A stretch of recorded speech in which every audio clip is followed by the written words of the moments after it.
ಅವನು ಅದ್ರಲ್ಲಿರುವ ಒಂದು ಛತ್ರಿಯನ್ನು ಎತ್ಕೊಂಡು ಕಾಡಿನ ಕಡೆಗೆ ಹೋಗ್ತಾನೆ. ಜೋರಾಗಿ ಮಳೆ ಬರ್ತಿರುತ್ತೆ.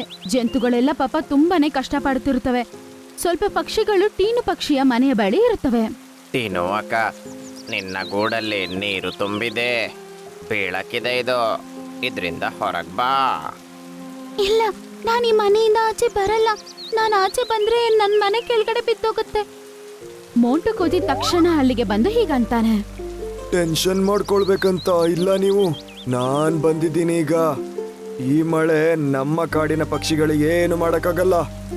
ಮೋಂಟು ಕೋತಿ ಛತ್ರಿನ ಓಪನ್ ಮಾಡಿ ಟೀನು ಪಕ್ಷಿ ಮನೆಯೊಳಗಡೆ ನೀರ್ ಬೀಳ್ದೇ ಇರೋಂಗೆ ಇಡ್ತಾನೆ.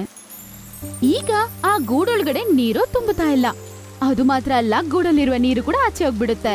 ಅದನ್ನ ನೋಡಿ ಎಲ್ಲರೂ ಸಂತೋಷ ಪಡ್ತಾರೆ. ಅರೆ ವಾ ಮೋಂಟು ಅಣ್ಣ, ಏನಿದು ಮಾಯಾ ವಸ್ತು ಒಂದು ತಂದಿದ್ಯಾ? ಇದು ಮಳೆಯ ನೀರನ್ನು ಪೂರ್ತಿಯಾಗಿ ತಡೆದು ಬಿಡ್ತು.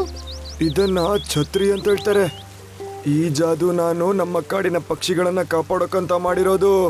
ನಾನು ಡೈಲಿ ನನ್ನ ಜಾದುಯಿಂದ ಒಂದು ಛತ್ರಿ ತರ್ತೀನಿ. ಒಂದೊಂದೇ ಮಾಡಿ ಎಲ್ಲ ಪಕ್ಷಿಗಳಿಗೂ ಇದನ್ನ ಕೊಡ್ತೀನಿ ನಾನು.